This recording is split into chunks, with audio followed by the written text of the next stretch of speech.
Hello and welcome to another episode of Voice It, where you get to hear about businesses that have been built from the ground up and have turned themselves into success stories.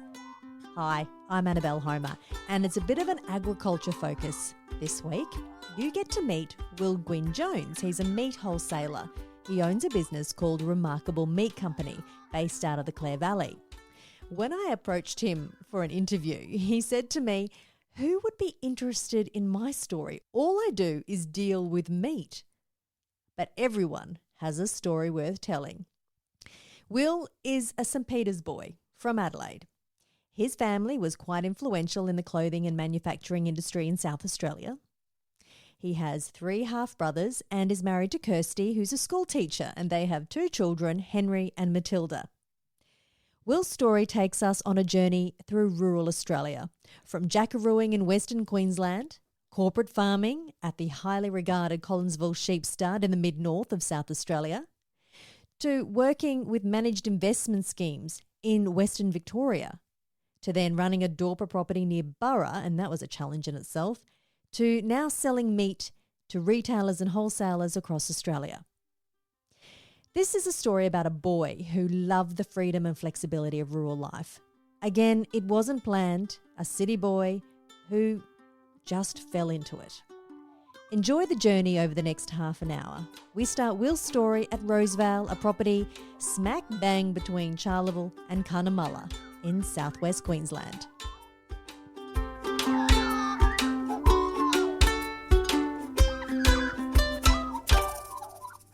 3 weeks out of year 12, straight up into southwest Queensland.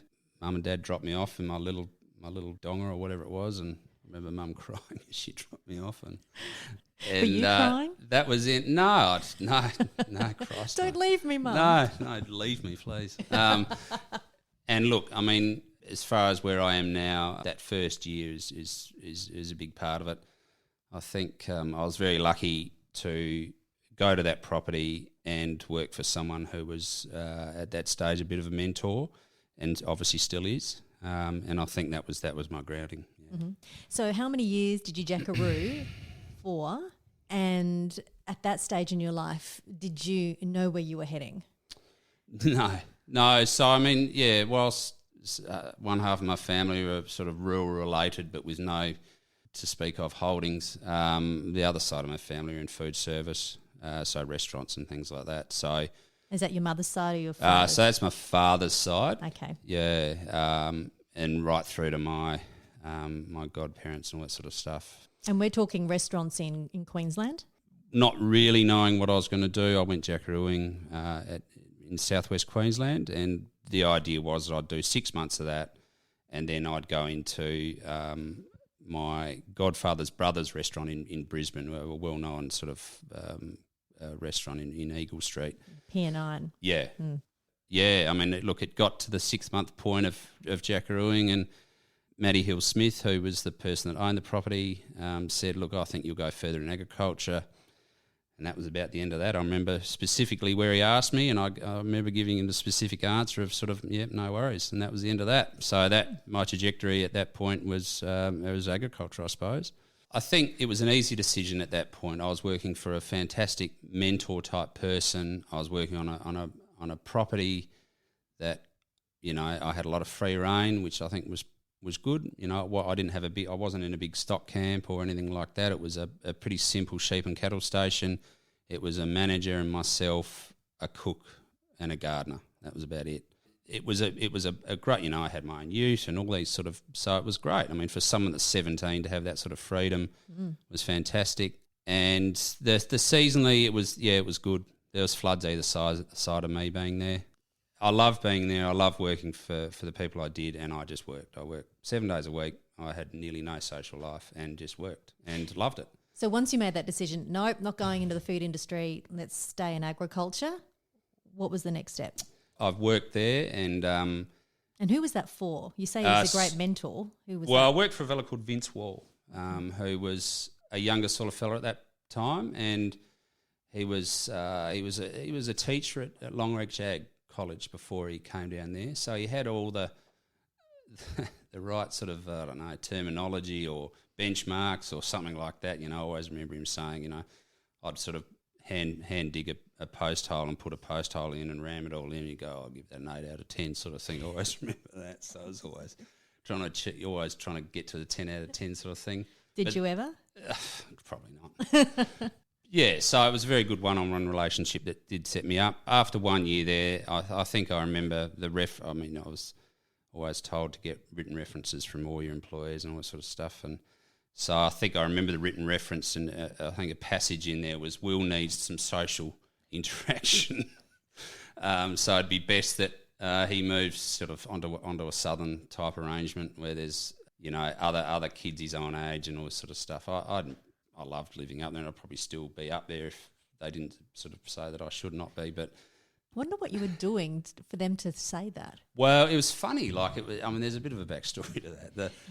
So Maddie bought the place, and it was one of those sort of archetypal old properties for the area, and a few old dudes on there, old station hands and stuff like that. Probably the work rate wasn't considered efficient. When this new manager turned up, they all sort of got the sack. We lived about 20 k's from a pub, and once 4 or 5 people get the arse off a property that live in the local town, and some snotty-nosed little 17-year-old seems to have taken their job, you sort of immediately become scab labour. So I sort of conveniently more or less got barred from the pub on the back of their advice to the publican. So I couldn't go to the pub, so I just basically get the mailman to bring me out a bottle of rum every Friday night, and that'd be my social existence. What was the local town? Wyandra, yeah. Inadvertently, I sort of became a bit reclusive out there. But like I say, it didn't worry me. I loved it. So I'd had enough socialising at boarding school, I think.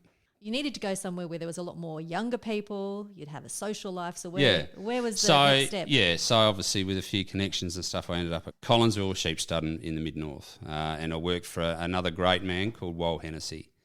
He had a kid at boarding school who I was a mate with, and applied for the job. They were again, Wal had sort of just taken over the property. A fella called Paddy Hanbury had bought it, I think, on the understanding that Wal would run it, and so I was probably on the second intake of jackaroos, I think. And so I went down there as a second-year jackaroo and worked for Wal Hennessy, who was, another mentor, fantastic guy, and a fantastic property. I mean, it was obviously Collinsville's, it's got a huge history. It's probably responsible for about 30% of the national sheep genetics, merino genetics.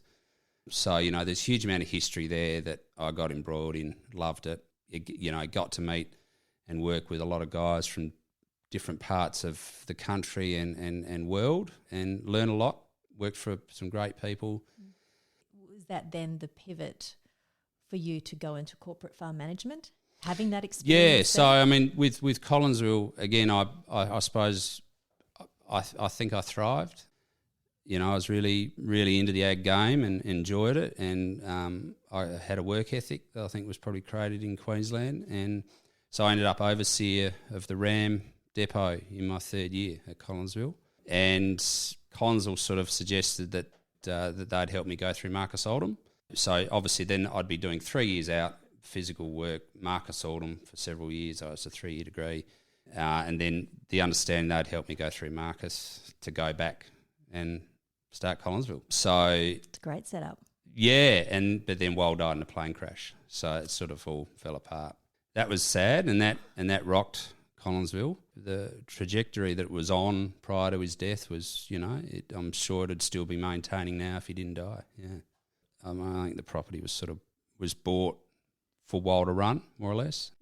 So there probably was a bit of a grey area there of its trajectory. But it kept going. It's obviously the stud's been rebought now, and a lot of the land's been distributed out. But that's probably the cycle of agriculture, and it's probably the cycle of corporate farming, really. Did you end up going to Marcus Oldham? Yeah, I did. You did, yeah. And you came back? No, I did, not to Collinsville. No. So where did you go after that? So Marcus. So that was sort of essentially 3 years. After that, I went back to Longreach. So back into Queensland. Obviously, you know, and I can't remember what my mindset was. I think I had some grand plan of going back to Queensland and starting to farm in the far west, which may happen one day, but you know, I mean, Queensland's fantastic. It's if you ask any Queenslander, it's the only state to be in, and it hasn't. No other state can offer what Queensland does, and to a degree, it's true. I think the varying production systems they've got, agriculture, you know, banana farming, and you know, you got the tropics, and then the desert. There's a lot going on there, and I think after Marcus injected with all that good knowledge, I wanted to go and take on the world. So I went back and worked for a sort of a family farming corporate setup. Yeah. Let's talk about your social life for just a moment and family life. When did Kirsty arrive on the scene? At Marcus. So Marcus is a 3-year course. The middle year you do a practical element, and on the proviso that you get to analyse that farm business. So they sort of essentially open the books to you, and you can analyse the farm business, and then one part of it is implement a change and cost it, do all that sort of stuff. So in that year, you sort of can't take on any sort of real management responsibility. You're sort of there as a lackey. But no, it was a great experience. I worked on a cattle feedlot near Meningie, Wanderribee, which was interesting, and you know. Was that your first taste of cattle, or because you've been doing a lot with sheep? Intensively, yeah, intensively for sure. Yeah, and you know, and cropping in non-wetting sands and all that sort of stuff. So I definitely learnt a lot. Yeah, and had a bit of fun doing it, and which was close to Adelaide, so I spent a lot of time driving to Adelaide and partying. That's where Kirsty came on the scene. Can we go to the next step of your career where you entered the corporate farm management area, and why you decided to go down that track? Why did that appeal to you, and what does it involve being a manager in that type of situation?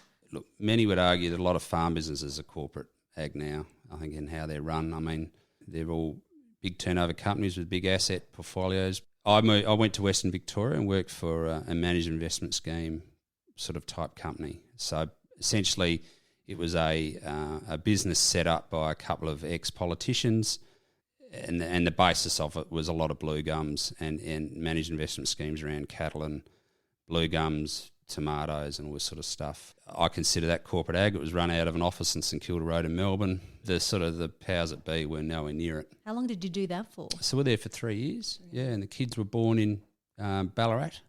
So I've got 2 Victorian children. The tax minimisation schemes and the speed at what they can accumulate land and wealth was something to see. But I think that, it did all come crashing down. Like anything, if it seems too good to be true, it often is. Is it fair to say it does have a bad name now? Yeah, it does. The model is interesting though, and I think the model still exists now, but how they're run is regulated a lot heavier. So why did it come crashing down? I think essentially the managed investment scheme, by definition, you have to have something in order to sell it. What do you mean? Well, you have to have the project up and running before you can sell it to an investor. So they were getting the money even before it started? Yeah, I think there was a bit of that. But nevertheless, I still consider those people, whether they were right or wrong in what they did, fondly because of what I learnt from them. They were lovable rogues or interesting people or something like that. Well, then what led you to the meat wholesaling industry? From Western Victoria, we sort of got out of there. We could sort of see what was happening. I thought, I'll go back to the bush. I went to Western Victoria because I remember going through there on a spring sunny day, and grass was growing and the sun was shining, and the grampians were looking awesome, and I thought, no, I want to work here. So I found a job there and realised that for about 3 or 4 months of the year it's like that, and the rest of it's cold and wet and bleak, and where we lived near Ballarat was some of the coldest bloody parts of the world, and on that I thought, I might go bush again. So there was a property east of Burra that had come up for sale. I through a few contacts found out who bought it. It was a reasonably big pastoral property close to town. I thought, that sounds pretty cool. So we found out who bought it. It was a Western Australian family. So I made sure that I got the job, basically. I think I remember flying over to Perth and having an interview in a airport lounge area there, and at that time the guys in Victoria were trying to keep me there whilst the thing was all disbanding. They needed someone to still run it in case that they got through it all. They had an offer on the table for me to stay there, but yeah, so I had a little window of about a week, I think, to get out and make sure I got this job. And so yeah, luckily for me, we moved to a property east of Burra and set aside sort of developing that for running Dorpers, which at that time in South Australia, and probably to a degree still now, are a bit of a nasty word. But, so that's the wool shedding sheep. Yeah. So we bought the Hammersleys bought a sheep pastoral property to run these animals. They'd been doing it in Western Australia for a bit on the inside country. So they bought this property to expand their grip of the Dorper thing in the eastern states. And but I'd done a bit of homework prior to them dropping any there, and we realised that the fencing needed to be done. So we embarked on a fairly big fencing program. Spent lots of money, and it's all good fun doing that with other people's money. And you changed the mindset of many of the neighbours? Or did that take a few years? So tell me some of the stories that happened. Oh, Christ. Well, I read up.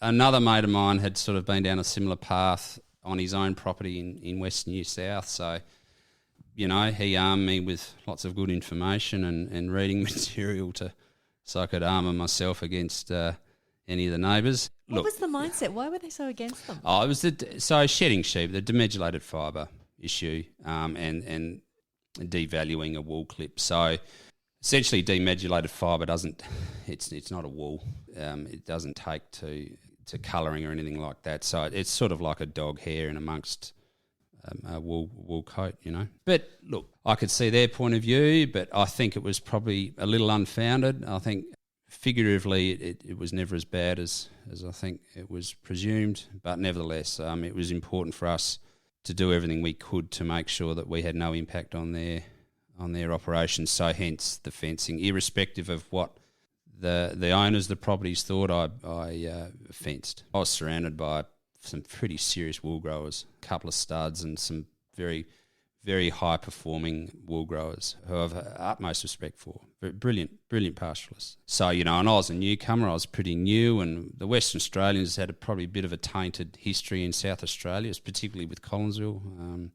So, everyone was sort of a bit wary of this Western Australian crew coming in and dropping a heap of money on these weird animals, and we ended up buying a couple of properties. So, well, now the Dorper industry is quite large now, isn't it? South Australia, it's grown quite a bit, hasn't it? Yeah, it has. Yeah. So, look, the Dorpers, they did well in that environment, and their ability to eat everything, to put on weight, is, a merino guy saying once, and I think it was in relation to it. There was a meeting in Western Australia when the Dorpers first turned up there. They went through all the same issue, and I remember this fellow was telling me about this sort of town meeting. This old bloke stood up at the back of the room and said, these bloody Dorpers, they're nothing but trouble.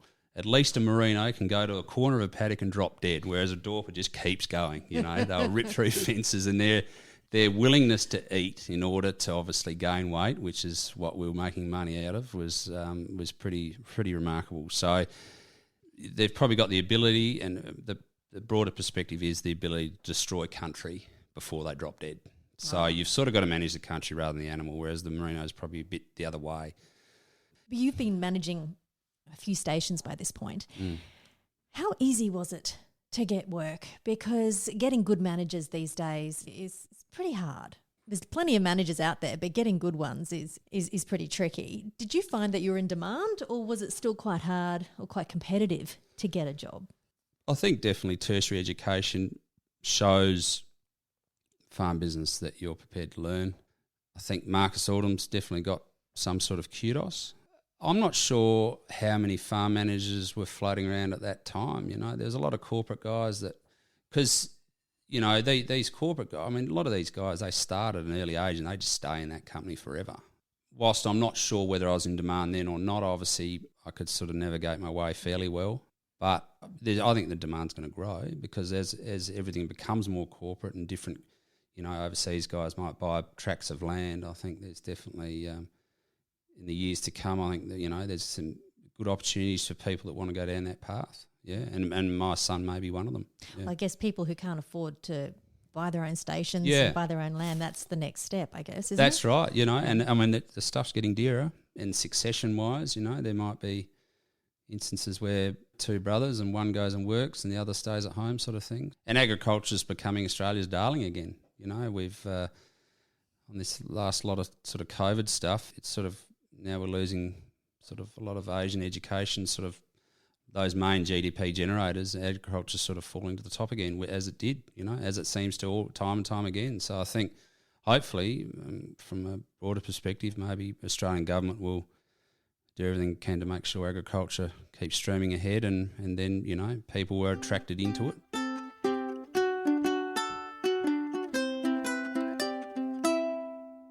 Going back to Kirsty and the kids, Yeah. how did they feel about moving around? Kirsty's from the country. There's no issues there, and quite happy. You know, she doesn't need a lot of social activity or anything. I mean, she's built for it, so that was no worries.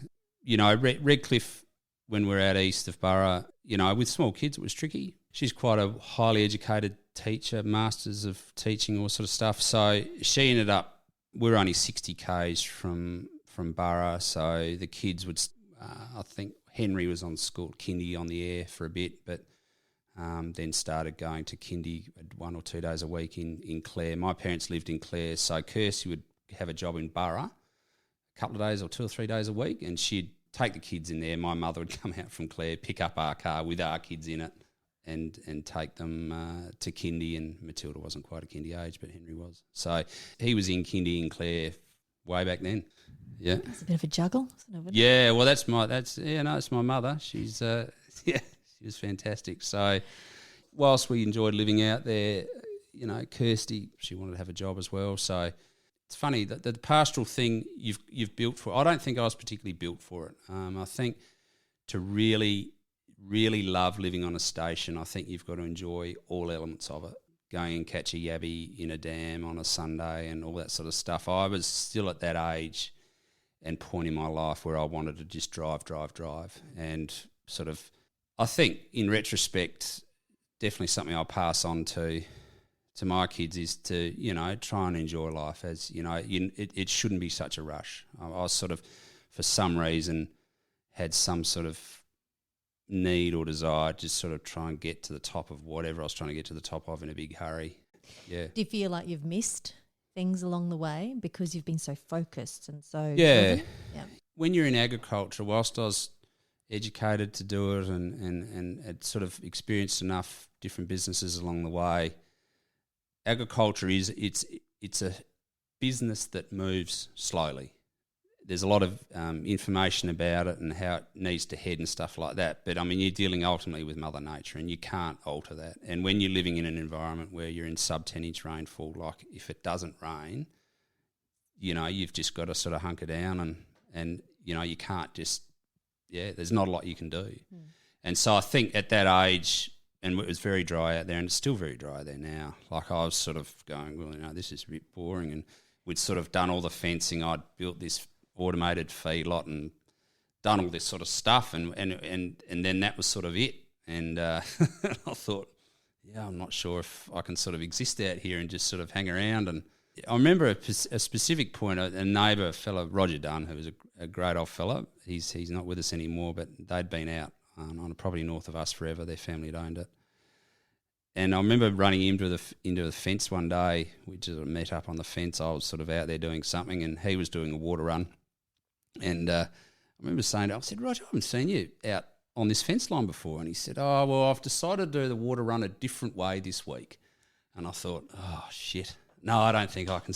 I remember thinking, I don't want to get to the point where I have to rotate my water run counter or anti-clockwise to make my life more interesting. But the fact of it is that he was probably doing it a different way to see things differently. You know, it's more of an intrinsic thing that maybe I at that age wasn't ready for. I don't know. I mean, look, I did. We got a lot built there in a very short space of time, and I don't regret anything that we did out there. It was, but it just didn't rain, and so we ended. So there's two properties. There was a property about an hour up the road, and so it was quite a big job. It was about 1,500 square kilometres all up. it kept me amused. But yeah, I think actually really enjoying living on a station I hadn't quite got yet. I had a bad accident out there too, so that was probably another reason I probably was always sort of moving in my mind off. What happened? I broke my back. How? On a motorbike. Twice I've done it now. What were you doing? Oh, just mustering and probably riding too fast.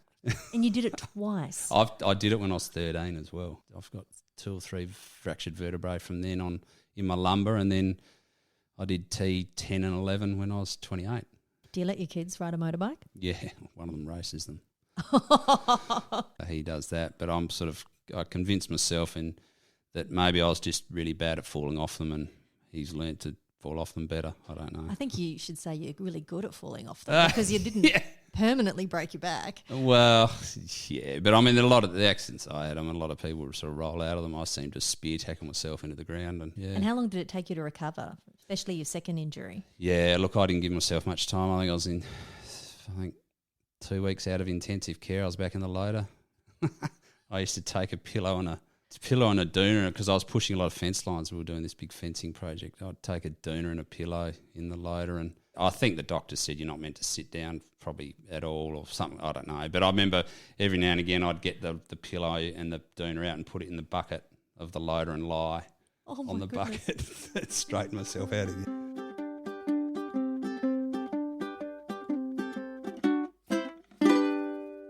Let's move on to the next stage in your life and your next career change, which was the wholesale meat industry. Yeah. And we're talking camels, buffalo, sheep, cattle, goat. Yeah, anything that lives. Why? Doesn't want to live. What led you down this path? As I touched on east of Burra, where the Dorper operation, when we're out there, that was a new thing. The stock agencies didn't want anything to do with them, so I had to sort of find a market for them. A couple of guys in Port Augusta that had a business where they were wholesaling specifically Dorper lamb. I was at Redcliffe. They said, why don't you come on board with us? I was at that stage in my life. I was looking for something else. And so I went, we moved to Port Augusta. The kids could go to school and Kirsty could work. And I could move out of that mainstream farming type management thing. And I remember, and I think we spoke about this the other day, Annabelle, I think a lot of people, when they're in that cycle of on a farm, the rhythm of it, and when they hit that point of not wanting to do it anymore, a lot of people, I think, struggle. Farmers, where they own the farm or work on them, what am I going to do? I don't really want to be a stock agent because I don't want to be one of them, or I don't want to do real estate, or I'm not a salesman. So there was definitely a period there when I was out there thinking, well, I'm not sure I want to keep staying out here. I'm sort of bored of it or looking for something else, but what do I do? And this gave me a great outlet to move, to transition. So we moved to Port Augusta. I got in with a couple of guys in their business and, we grew it together and, again, learnt stuff. It's a fully vertically integrated in my mind now. I mean, from a lamb right through to wholesale, so I could sort of see the whole system. So where do you process? So we process in an abattoir north of Adelaide and distribute sort of to high-end retail. Their business disbanded and I had no choice. I carried on. Again, another big decision made for me is entering your own business. So, moving from a cushy sort of farm management type role into the next, into wholesale, and then sort of forced into starting my own business, which is another step that I think, honestly, if you're not forced into it, many people don't do. I mean, moving your own business is a big step for everyone. What did you find the most challenging? Yeah, look, it's just cash, especially in wholesale. It's a relatively big turnover and small margin, and I don't have family money or anything like that. So I sold the family car and mortgaged the house, and away I went. So took big risks then. Well, yeah, and I mean that's the thing. I think that's the beauty of. Maybe there needs to be a bit more of it to force people in their own business, because once you're in it, it's great, sort of, after a few years maybe. But yeah, I mean, if you're looking down the barrel of having to do that, you think, no thanks, I'll just keep working for someone else. But that's what I had to do, and I did it. I was lucky enough to work with these guys. I had enough intelligence out of working for them generated, so I had a reasonable amount of confidence in what I was about to do. So away I went. And it's still cash flow is still tough now. It does take a long time, you know. So, so when the meat price is up, is that a good thing for you or a bad thing for you, being in wholesale? The good thing of the model is we sell. I mean, I'm small enough to sell to the people I want to sell to. And like in anything, there's people at the higher end, the middle, and the bottom. I think if you've got a brand story and a good product, the people at the high end, specifically in meat now, more and more so are chasing that. So I stuck to that. And, yeah, I mean, the lamb wholesale thing was the antithesis of the whole lot. And, I mean, lamb's getting tougher. It's getting dearer, so the margins, the cost price squeeze is real. So that's why I'm doing all this other stuff. Yeah. So buffalo and camel, so who's buying that? Look, it's still a cultural thing by the most part. You know, for the years that I've been doing it, I always believe that Western cultures will get into it, and to a degree they are, and they're still looking. And you know, I've got some guys at the top end that are, you know, really starting to look at it, which is good. But I mean, at the moment, look, buffalo's the big. You know, the Hindus can only really eat that; they can't eat beef, so they chase it. And then the camels, a lot of Africans. Yep. Yeah, that's pretty well where it's going. And is it mainly Adelaide that you're selling to, or interstate as well? Probably Melbourne and Sydney. To secure those contacts interstate, was that you that did that work, or did you hire someone to distribute into those channels? They find you. They find you. Yeah, these minorities they're voracious in getting what they want, which is, you know, a testament to their existence. Really, you know, I don't know how they do it, but they find you.